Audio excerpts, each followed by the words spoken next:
தினத்தகவல் செய்திகள்.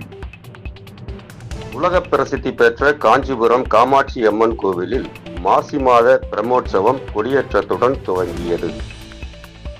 காஞ்சி இளைய சங்கராச்சாரியார் ஸ்ரீ சத்ய சந்திரசேகரேந்திர சுவாமிகள் முன்னிலையில் சிறப்பு பூஜைகள் செய்யப்பட்டு தங்க கொடிமரத்தில் காமாட்சி அம்மாள் படம் பொறித்த கொடியை கோவில் ஸ்தானிகர்கள் ஏற்றி வைத்தனர்.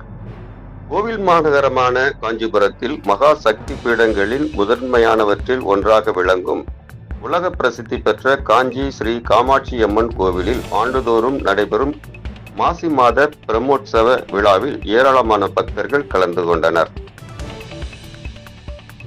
லட்சுமி சரஸ்வதியுடன் காமாட்சி அம்மாள் மஞ்சள் பட்டு உடுத்தி மாணிக்க மாலை பஞ்சவர்ண பூமாலை அணிந்து தாழம்பூவை தலையில் சூடி சிறப்பு அலங்காரத்தில் கொடிமரத்தருகே எழுந்தருளி பக்தர்களுக்கு காட்சியளித்தார்.